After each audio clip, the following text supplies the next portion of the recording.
Un chronique, les ancêtres des Israélites. Depuis Adam jusqu'au fils d'Ésaü. Adam était le père de Seth, Seth le père d'Énos, Énos le père de Kénan, Kénan le père de Malaléel, et Malaléel le père de Yéred.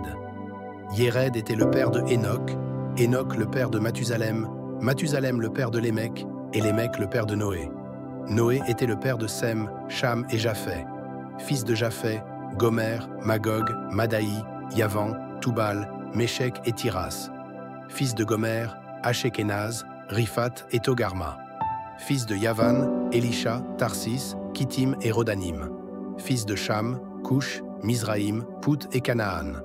Fils de Cush, Séba, Avila, Sapta, Ragma et Sapteka. Fils de Ragma, Saba et Dédan. Cush était aussi le père de Nemrod, le premier héros sur la terre. Mizraïm est l'ancêtre des gens de Loud, Anem, Léhab, Naphtou, Patros, Caslou et Caphtor. Les habitants de Caslou sont les ancêtres des Philistins. Canaan était le père de Sidon, son fils aîné, et de Heth. Il est l'ancêtre des Jébusites, Amorites, Guirgashites, Hivites, Arkites, Sinites, Arvadites, Semarites et Hamatites. Fils de Sem, Élam, Assur, Arpaxad, Loud, Aram, Ous, Houl, Guéter et Méchec. Arpaxad était le père de Tchéla, et Shéla le père d'Héber. Héber a eu deux fils. Le premier s'appelait Péleg, ce qui signifie division. En effet, au moment où il a vécu, les habitants de la terre se sont divisés. Son frère s'appelait Yoktan. Yoktan était le père d'Almodad, Shélef, Hassarmavet, Yéra, Adoram, Uzal, Dikla, Ébal, Abimaël, Saba, Ophir, Avila et Yobab. Tous ceux-là étaient fils de Yoktan. Sem était le père d'Arpaxad, Arpaxad le père de Shéla, Shéla le père d'Héber, Héber le père de Péleg, Péleg le père de Réou. Réou était le père de Séroug, Séroug le père de Nahor, Nahor le père de Téra, et Téra le père d'Abram, appelé aussi Abraham fils d'Abraham, Isaac et Ismaël. Voici la liste de ceux qui sont nés d'eux.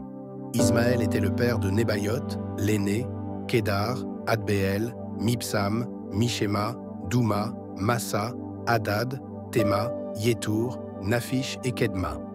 Tous ceux-là étaient les fils d'Ismaël. Ketura, femme de deuxième rang d'Abraham, a mis au monde Zimran, Yoksan, Médan, Madian, Ishébak et Shua. Fils de Yoksan, Saba et Dédan. Fils de Madian, Epha, Épher, Hanok, Abida et Elda. Tous ceux-là étaient les fils et les petits-fils de Ketura. Abraham était le père d'Isaac. Fils d'Isaac, Ésaü et Israël. Fils d'Ésaü, Éliphaz, Réuel, Yehush, Yalam et Korah. Fils d'Éliphaz, Théman, Omar, Séphi, Gatam, Kenaz, Timna et Amalek. Fils de Réuel, Nahat, Zéra, Shama et Misa. Fils de Séhir, Lotan, Shobal, Sibéon. Sibéon était le père d'Anna et le grand-père de Dishon, Esser et Dishan. Fils de Lotan, Ori et Omam. Lotan a eu une sœur, Timna. Fils de Shobal, Alian, Manahat, Ebal, Shephi et Onam. Fils de Sibéon, Aya et Anna. Fils d'Anna, Dishon. Fils de Dishon, Amran, Esheban, Itran et Kéran. Fils d'Esser, Biléhan, Zavan et Yakan. Fils de Dichan, Ous et Aran. Les rois et les chefs de clans d'Édom. Voici la liste de ceux qui ont été rois dans le pays d'Édom avant qu'il y ait des rois en Israël. Béla, fils de Béor, de la ville de Dinaba. Quand Béla est mort, Yobab, fils de Zéra, de la ville de Bosra, est devenu roi à sa place. Quand Yobab est mort, Husham, de la région de Théman, est devenu roi à sa place. Quand Husham est mort, Hadad, fils de Bédad, de la ville d'Avit, est devenu roi à sa place. C'est lui qui a battu les Madianites dans le pays de Moab. Quand Hadad est mort, Samla, de la ville de Masréka, est devenu roi à sa place. Quand Samla est mort, Shaoul, de Rehoboth sur la rivière, est devenu roi à sa place. Quand Shaoul est mort, Baal-Hanan, fils d'Akbor, est devenu roi à sa place. Quand Baal-Hanan est mort, Hadad, de la ville de Paï, est devenu roi à sa place. Sa femme s'appelait Métabéel, elle était fille de Matred et petite-fille de Mézahab. Quand Hadad est mort, des chefs de clans ont gouverné le pays d'Édom. Voici leurs noms: Timna, Alva, Yétet, Oholibama, Éla, Pinon, Kenaz, Théman, Mibsar, Magdiel et Hiram. Tous ceux-là ont été les chefs de clan d'Édom. Matthieu chapitre 14. La mort de Jean-Baptiste. À ce moment-là, Hérode Antipas, le gouverneur de Galilée, entend parler de Jésus. Il dit à ses serviteurs, « Cet homme, c'est Jean-Baptiste. Il s'est réveillé de la mort. C'est pourquoi il a le pouvoir de faire des miracles. » Voici l'histoire de la mort de Jean-Baptiste. Hérode a pris pour femme Hérodiade, la femme de son frère Philippe. Jean dit à Hérode, « Tu n'as pas le droit de prendre cette femme. » Alors Hérode fait arrêter Jean, il le fait attacher et mettre en prison. Hérode veut faire mourir Jean, mais il a peur du peuple. En effet, les gens pensent que Jean est un prophète. Le jour de l'anniversaire d'Hérode, la fille d'Hérodiade danse devant les invités. Elle plaît à Hérode et il lui fait ce serment. « Je te donnerai tout ce que tu me demanderas. » Sa mère, Hérodiade, la pousse à répondre « Donne-moi la tête de Jean-Baptiste, ici, sur un plat. » Le roi devient tout triste. Mais comme il a fait un serment devant les invités, il commande de donner la tête à la jeune fille. Il envoie quelqu'un dans la prison pour couper la tête de Jean.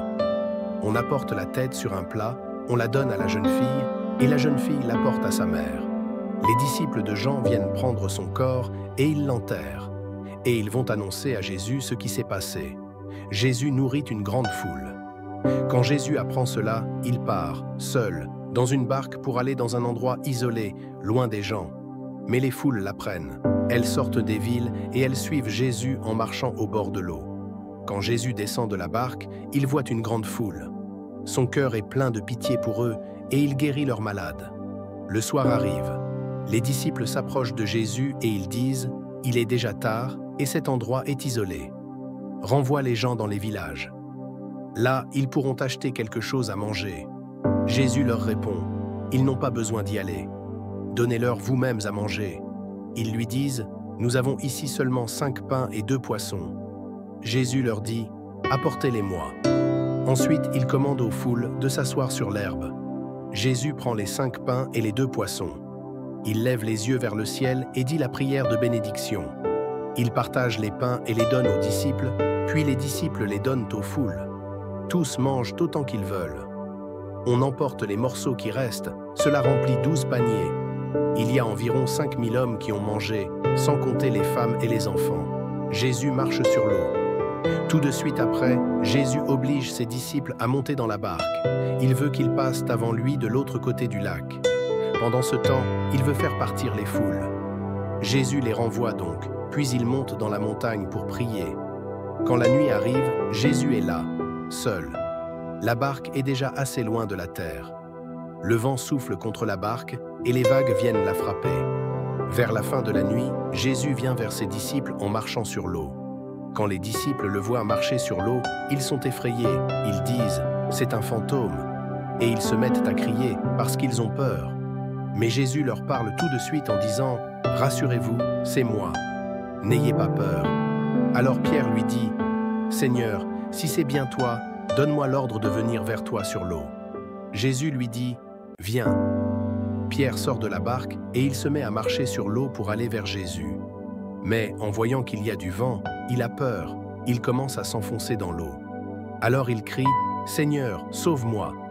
Aussitôt, Jésus tend la main à Pierre, il le saisit et lui dit « Tu n'as pas beaucoup de foi. Tu n'as pas eu confiance. Pourquoi ?» Ils montent tous les deux dans la barque et le vent s'arrête de souffler.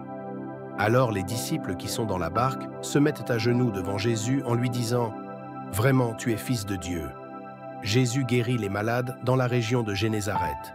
Jésus et ses disciples finissent de traverser le lac et ils arrivent dans la région de Génézareth. Les gens de cet endroit reconnaissent Jésus. Dans toute la région, ils vont dire que Jésus est là. On lui amène tous les malades. On supplie Jésus, laisse-les toucher seulement le bord de ton vêtement. Et tous ceux qui le touchent sont guéris.